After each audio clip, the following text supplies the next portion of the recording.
오늘은 요셉의 삶을 살펴보려고 합니다. 성경은 분명 요셉의 삶을 형통한 삶이라고 이야기해 주고 있습니다. 그런데 저희들이 일반적으로 이해하는 형통과는 전혀 다른 삶을 살아가고 있습니다. 형통하고는 어울리지 않는 삶이 오늘 우리가 읽은 본문에서 요셉에게서 보여지는 삶입니다. 여러분 생각해 보세요. 갑자기 낯선 곳으로 끌려가서 노예로 팔렸습니다. 그 노예로 살고 있는데 성경은 그런 삶을 살고 있는 노예인 요셉을 형통하다고 말합니다. 노예로 잘 살았어요. 그러다가 강간 미수범으로 누명을 쓰고 감옥에 들어갑니다. 그런데 성경은 또 그가 형통하다라고 말합니다.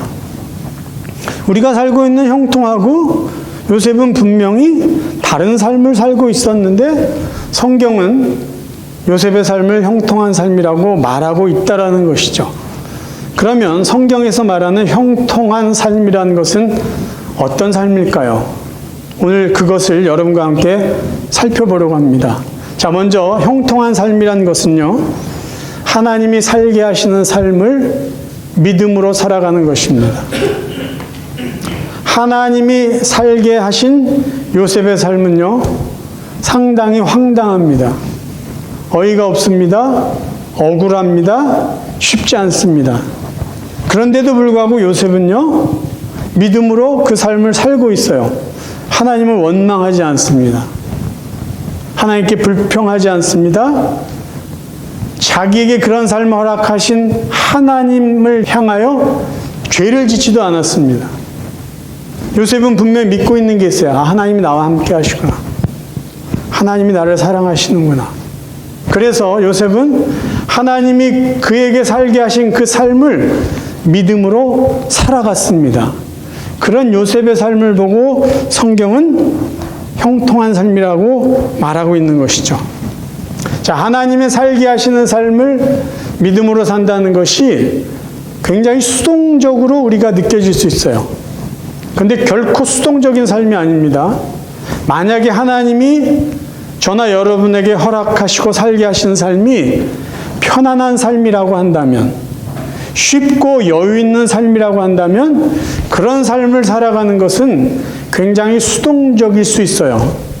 그런데 오늘 본문에 나와 있는 것처럼 요셉에게 주신 삶처럼 감당하기 어려운 삶이었다면, 이해하기 힘든 상황 속에서 살아가야 한다면, 그래서 하나님이 나에게 허락해 주신 삶을 살아내야만 한다면 그것은 결코 수동적인 삶이 아닙니다. 믿음으로 살아내고 믿음으로 버티는 삶은요, 굉장히 능동적인 삶이에요. 그러니까 요셉이 우리에게 보여준 믿음으로 살았던 삶, 형통한 삶은 굉장히 능동적인 삶이라는 것이에요. 어렵죠. 억울하죠. 힘들죠. 이해할 수 없죠.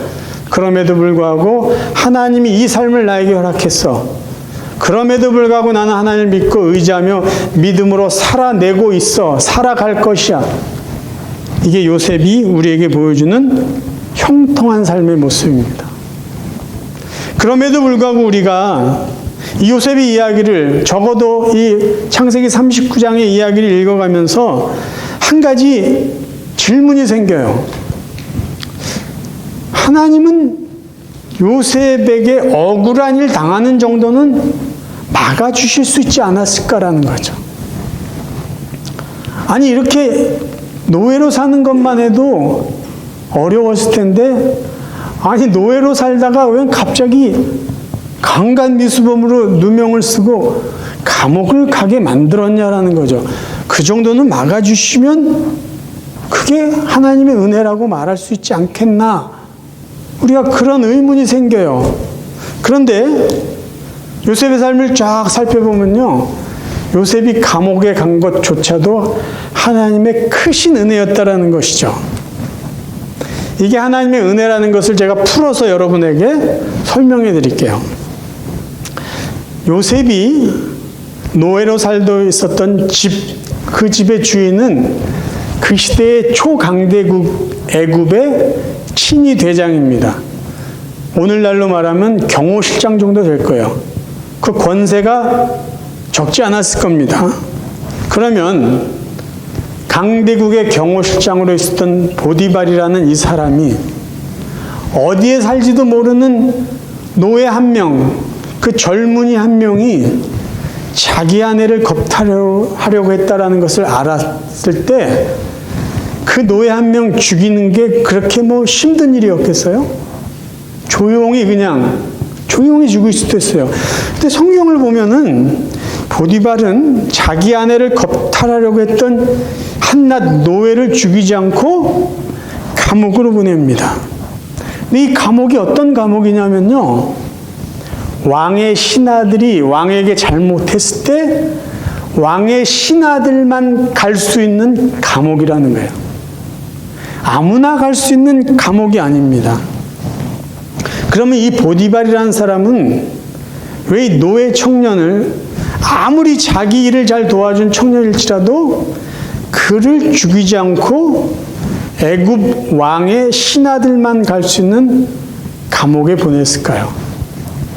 그것은 요셉을 가장 안전한 곳으로 보내기 위한 굉장한 배려였다라는 것이죠. 저는 보디발의 마음을 이렇게 해석을 합니다. 보디발은 요셉이 얼마나 성실한 사람이라는 걸 이미 알고 있었어요. 그래서 집안 모든 일을 맡길 정도로 보디발은 요셉을 신뢰했습니다. 그리고 보디발은 하나님을 믿고 있지 않았지만 저 청년 요셉이 자기가 믿는 하나님을 참 신실하게 섬기고 있었다라는 것도 보디발은 이미 알고 있었어요. 그리고 또 하나, 보디발이 알고 있었던 것은 자기 아내가 성실한 여자가 아니었다라는 것이죠. 그래서 자기 아내가 요셉에게 대해서 이렇게 막 누명을 씌우고 억울하다라고 자기에게 말하는 것이 진실이 아니다라는 것 정도는 보디발이 알고 있었을 것이다 라고 저는 생각을 합니다. 그래서 한낱 노예 청년을 죽이지 않고 안전한 곳으로 보낸 것이죠. 왜 이걸 안전하다고 표현하냐면, 만약에 요셉을 그냥 불쌍하게 여겨서 그래 내가 너의 목숨을 살릴 테니까 우리 집에서 나가라고 했다면 요셉이 어떻게 살았겠어요? 그 애굽 땅에서 다른 집에 노예로 살았을지도 몰라요. 아니면 보디발의 부인이 화가 나가지고 자기가 사람을 보내서 요셉을 죽였을 수도 있습니다. 또 아니면 이렇게 생각할 수 있어요. 요셉이 고향 땅을 향해서 그 먼 길을 수십 날을 걷고 걸어서 고향으로 가서 살 수도 있었겠죠. 그렇다면은 하나님은 요셉을 통해서 이루실 일을 이룰 수가 없었다라는 것이죠. 어쨌든 지금까지 보면은 보디발이 요셉을 살려준 것은 결국 하나님의 큰 은혜 안에 있었던 일이라는 것이에요. 그래서 성경을 조금 더 보면은 요셉을 감옥으로 보낸 보디발이 요셉에게 특별한 기회를 줍니다. 자, 39장 끝부분과 40장을 읽어드릴게요. 39장 20절. 이에 요셉의 주인이 그를 잡아 옥에 가두니 그 옥은 왕의 죄수를 가두는 곳이었더라. 아무나 갈 수 없는 감옥에 요셉을 보내요. 40장 1절. 그 후에 애굽 왕의 술 맡은 자와 떡 굽는 자가 그들의 주인 애굽 왕에게 범죄한지라. 바로가 그 두 관원장 곧 술 맡은 관원장과 떡 굽는 관원장에게 노하여 그들을 친위 대장의 집 안에 있는 옥에 가두니 곧 요셉이 갇힌 곳이라. 4절에 놀라운 이야기가 나와요. 친위 대장이 누구죠? 보디발이에요. 보디발이 요셉에게 그들을 수종들게 하며 요셉이 그들을 섬겼더라. 보디발이 바로왕의 술 맡은 관원장 떡 굽는 자를 수종들게 합니다. 친분을 쌓게 하죠. 술 맡은 관원장과 떡 굽는 관원장은요, 어떻게 보면 바로왕의 최측근에 있는 사람이에요. 바로왕이 마시는 술, 바로왕이 먹는 음식에 독이 있나 없나 그걸 늘 확인하는 사람이죠. 왕을 위해서 음식을 준비하는 사람이에요. 가장 가까이 있는 사람이에요. 요셉은 그 두 사람과 감옥에 있는 왕의 신하들과 이미 네트워크를 형성하고 있었다는 것이죠. 조금 앞선 이야기를 드릴까요? 요셉이 바로 왕궁에 갔을 때 요셉은 낯설지 않았을 것이에요. 왜? 감옥에서 만났던 많은 사람들이 그곳에 있었기 때문이죠. 그래서 하나님께서 요셉을 형들의 손에 의해서 노예로 팔려가게 하신 것이나 보디발이라는 그 친위대장 집에 노예로 살게 하신 것이나 그가 살고 있는 그곳에서 감옥에 가게 된 것이나 감옥에 가서 왕의 최측근 신하들과 교제할 수 있었던 모든 것은 하나님께서 요셉을 애굽의 총리가 되게 하게 하시기 위한 과정이었다라는 것이죠. 요셉은 어떤 상황 속에서도 사실은 요셉이 내가 애굽의 총리가 될 것이라는 건 몰랐어요. 그런데 그는 하나님이 그에게 살게 하신 어떤 상황 속에서도 성경을 여러분 보세요. 하나님을 원망하지 않습니다. 힘들다고 막 살지 않았어요. 하나님 앞에 죄를 범하지 않았어요. 믿음으로 삽니다. 믿음으로 살아요. 그런 요셉을 하나님이 형통한 자라고 말하시고 그런 요셉을 통해서 마침내 하나님의 뜻을 이루셨어요. 자, 감옥에 있을 때의 이야기를 잠깐 더 할게요. 요셉이 감옥에 있을 때요, 이 술 맡은 관원장이 복직될 것을 알았어요. 그래서 그 술 맡은 관원장에게 부탁을 합니다. 당신이 잘 되면 나 좀 건져주세요. 40장 14절에 나와 있어요. 당신이 잘 되시거든 나를 생각하고 내게 은혜를 베풀어서 내 사정을 바로에게 알리어 이 집에서 나를 건져주소서. 그런데 마음 아프게요, 그 사람이 요셉의 말을 잊어버려요. 술 맡은 관원장이 요셉을 기억하지 못하고 그를 잊었더라. 그런데요, 술 맡은 관원장이 요셉의 말을 기억하지 못하고 잊은 것도 하나님의 은혜라는 거죠. 자, 2년 후에 이 사람이 요셉의 말을 기억하고 바로가 꿈을 꿨을 때 바로에게 말해서 요셉이 바로 왕궁으로 가죠. 자, 그때 보세요. 창세기 41장 1절. 만 2년 후에 바로가 꿈을 꾼즉 자기가 나일 강가에 서 있는데 그때 술 맡은 관원장이 바로에게 말하여 이르되 내가 오늘 내 죄를 기억하나이다. 그러면서 자기가 감옥에 있을 때 이야기를 하고 요셉이라는 이 꿈을 잘 해석하는 이 청년을 불러오게 되죠. 자, 또 만약의 경우를 한번 이야기해 볼게요. 만약에 술 맡은 관원장이 요셉의 말을 잊지 않고 복직된 다음에 요셉을 감옥에서 꺼내준다면 요셉이 애굽의 총리가 될 수 있었을까요? 아니, 감옥에서 나왔어요. 그럼 뭐하고 살 거예요? 여러분, 빠른 것이 반드시 좋은 게 아닙니다. 그러니까 하나님의 때가 제일 좋은 거죠. 일찍 감옥에 나와서 자유롭게 살았어요. 결코 애굽의 총리가 되지 못했을 것이에요. 늦었을지라도 하나님의 뜻 가운데 살아가는 그 시간이 축복이고 감사가 되는 것이죠. 근데 요셉은 그렇게 살았어요. 기다립니다. 믿음으로 버티는 거죠. 그런 삶이 형통한 자의 삶이었다는 것이에요. 여러분, 하나님의 섭리라는 단어가 있어요. providence라고 그래요. providence. 하나님의 섭리라는 말은 신학적인 단어인데 하나님의 섭리라는 것은 하나님은 하나님의 백성들의 삶을 전체를 다 알고 계시기 때문에 하나님의 백성의 삶을 하나님 뜻 가운데로 인도해 가신다라는 것이에요. 하나님의 선한 뜻 가운데 하나님의 백성들은 살아갈 수밖에 없다는 것이에요. 근데 이 providence라는 단어는 두 단어의 합성어라고 합니다. pro 플러스 비디오. pro는 뭐예요? 이미. 비디오는 보다예요. 그러니까 하나님의 섭리란 말은요, 우리의 삶을 하나님이 이미 다 보고 계시고 알고 계시다는 거예요. 그래서 하나님이요, 요셉이 노예로 팔려갈 때 하나님 그 마음이 아프거나 불안해하지 않습니다. 그냥 조용히 요셉과 함께 하셨을 뿐이에요. 왜? 그 다음에 무슨 일이 있을지 하나님 이미 다 아시잖아요. 요셉이 감옥에 가게 됐어요. 요셉이 힘들었을지 몰라요. 사람들에게라도 부탁해서 뭔가 도움을 받고 싶었을지 몰라요. 근데 하나님은 하나도 급하지 않습니다.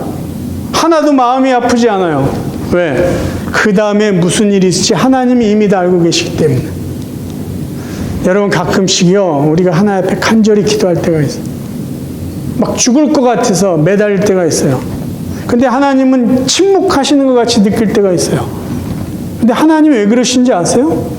우리에게 관심이 없는 게 아니라 하나님은 그 다음에 우리 삶에 뭐가 있을지 이미 다 알고 계시니까 그냥 지켜보고만 계실 뿐이라는 거예요. 그럼 하나님은 왜 요셉을 하나님의 뜻 가운데 애굽의 총리가 되게 했을까요? 우리가 다 알지만 요셉의 입을 통해서 하나님이 요셉을 애굽의 총리가 되게 한 이유를 한번 살펴보겠습니다. 창세기 50장 20절. 당신들은 나를 헤아려 하였으나 하나님은 그것을 선으로 바꾸사 오늘과 같이 많은 백성의 생명을 구원하게 하시려 하셨나니. 하나님은요, 요셉을 통해서 결국 하나님의 뜻을 이루셨습니다. 하나님은 요셉을 통해서 하나님의 이름으로, 하나님의 능력으로 그 시대에 살았던 수많은 사람들의 생명을 살려주셨어요. 누구를 통해서요? 형통하게 살아가는 요셉이라는 그 사람을 통해서요. 여러분, 제가 질문을 드릴게요. 지금 내가 신앙생활 잘하고 있는지 잘못하고 있는지 스스로 확인하고 싶다면요. 여러분, 지금 내 삶의 환경 속에서 믿음으로 살고 있는지 살고 있지 않는지를 확인해 보십시오. 내가 힘들고 어려울 때 불평하고 원망하고 그 다음에 죄를 짓고, 아니면 내가 지금 여유가 있어요. 경제적으로 여유가 있고 모든 것이 다 편하네요. 그럴 때 교만하지 않습니까? 그렇다면 우리는 신앙생활 잘 하고 있는 것이 아니에요. 형통한 삶을 산다는 건요, 어떠한 환경 가운데도 하나님을 믿고 의지하고 겸손하게 사는 것이에요. 그것이 바로 신앙생활 잘하는 삶인 것입니다. 우리가 신앙생활 잘하고 하나님이 살게 하신 이 세상의 삶을 믿음으로 살아간다면, 형통한 삶을 살아간다면 하나님 우리를 통해서 하나님의 뜻을 이루어 가실 것입니다. 두 번째, 성경에서 말하는 형통한 삶은요, 다른 사람을 형통하게 해주는 삶입니다. 사전적으로 형통의 의미는요, 성공했다라는 의미가 있고요, 생각보다 일들이 잘 풀려간다, 일이 잘 된다라는 의미가 있습니다. 그런데 우리가 읽은 요셉의 삶을 보면요, 사전적인 형통의 의미하고는 전혀 다른 삶을 살아가고 있습니다. 보디발의 집에서 인정을 받았어요. 그런데 요셉의 신분은 여전히 노예입니다. 감옥에 가서 인정받았어요. 그렇지만 요셉의 신분은 여전히 죄수였어요. 사전적인 의미로 우리가 요셉에게 형통이라는 단어를 적용한다면 노예에 있을 때 자유인이 되었다라든가, 죄수로 있는데 거기서 석방이 되었다라든가, 뭐 그런 이야기가 나와야 사전적인 의미의 형통이 요셉에게 어울리는 단어가 될 수 있었을 텐데 전혀 그렇지 않습니다. 그럼 성경에서 말하는 형통이라는 것은 도대체 어떤 의미를 담고 있을까요? 히브리어의 시간이라는 책이 있어요. 송민원 구약학 교수가 쓴 책인데요. 거기 보면은 이 창세기 29장에 쓰여 있는 형통의 단어에 대해서 이렇게 설명해 줍니다. 맞졸리 아으라는 이 단어는 짤라의 사역형이라는 거예요.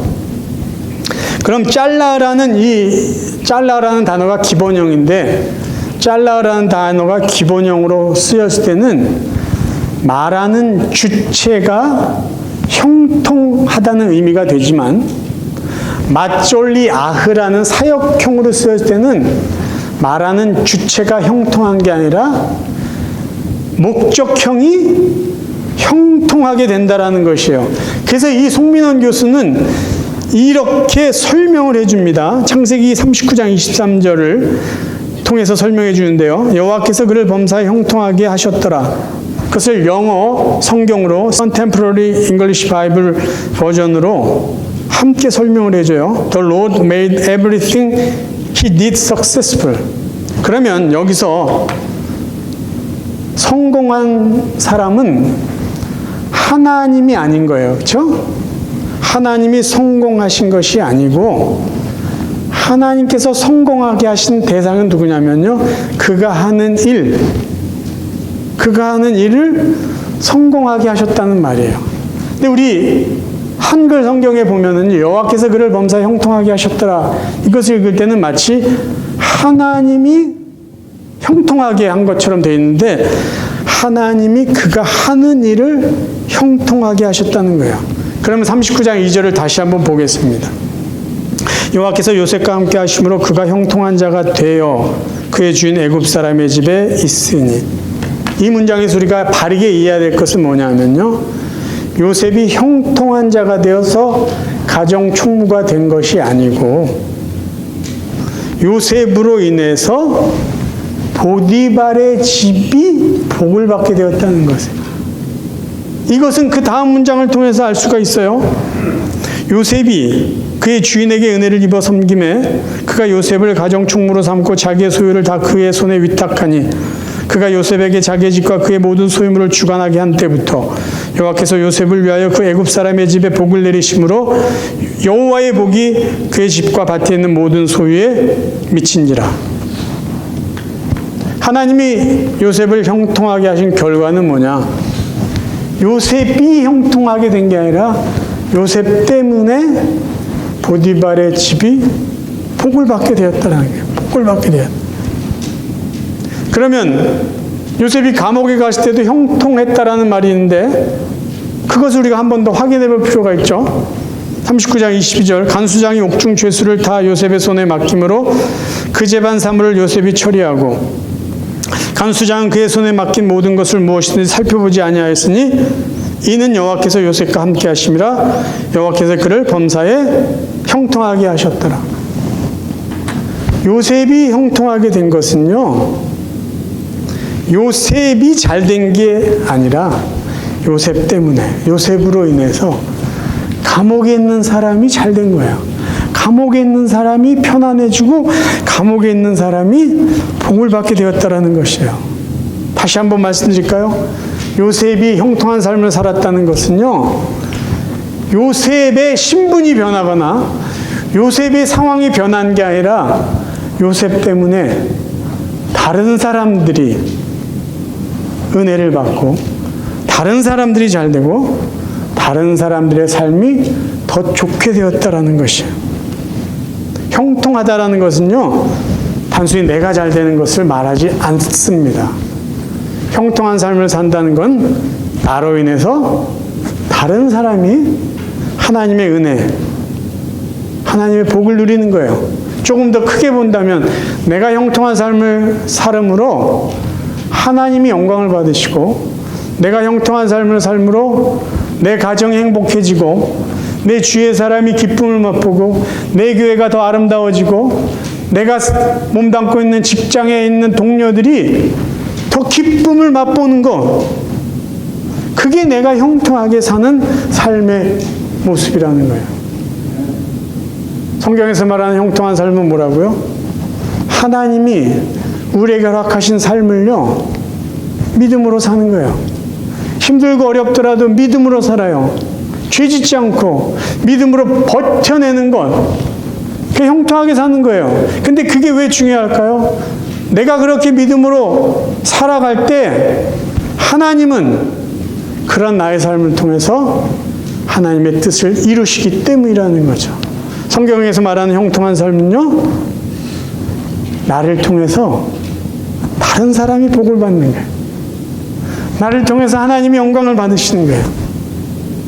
나를 통해서 내 주위의 사람들이 하나님의 은혜를 함께 맛보게 하는 것, 그것이 형통하게 사는 삶의 모습인 것입니다. 사랑하는 성도 여러분, 여러분 형통한 삶을 살기 원하십니까? 그렇다면 여러분, 하나님 지금 여러분에게 살게 하신 여러분의 삶을요, 믿음으로 살아가시길 바라요. 그 삶이 만약에 어렵다면은요, 힘들다면요, 이해할 수 없는 상황이 벌어졌다면 그럼에도 불구하고 믿음으로 살아내시길 바랍니다.